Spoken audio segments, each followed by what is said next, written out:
DCP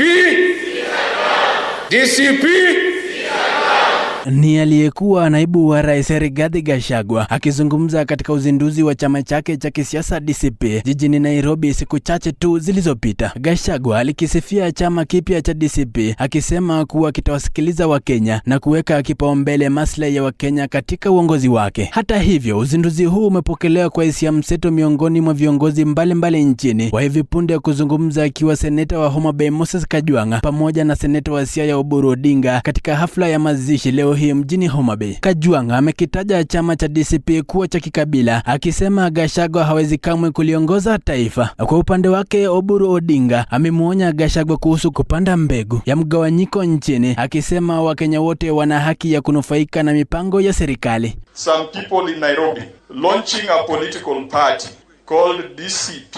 The shares which Gachagua wanted to deny us are rightfully ours because we are also taxpayers. When we told them, including Gachagua, that Raila was the right leader to lead this country and give shares to everybody, they refused and supported Ruto. Aidha, kwa mujibu wa seneta wa Kericho na kiongozi wa walio wengi katika bunge la seneti Alan Cheruiyot, viongozi katika chama cha DCP hawawezi kuaminika kwani utendakazi wao ni wa kutiliwa shaka. Vilevile, gavana wa Kericho Eric Mutai amewataka wapinzani kutafuta sera mwafaka mbali na kumtaka rais aondoke mamlakani. Our friends in the opposition, that let them come up with a competing agenda. Agenda cannot be just William must go. Let them come and give us a better idea on how we can drive this nation, but not just politics of emotions. Hata hivyo, viongozi wa DCP wakiongozwa na Gachagua wamepinga madai hayo. Gachagua akihojiwa jana usiku anasema chama hicho kinalenga kuunganisha Wakenya. The problem is one, the common denominator. Because how do you explain?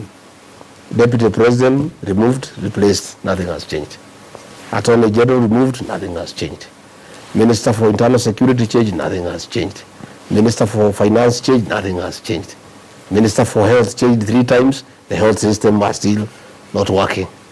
How do you explain what is Kenya's problem? Nikiripotia Mwanga wa MBCI Radio, mimi ni Carlson Mgot.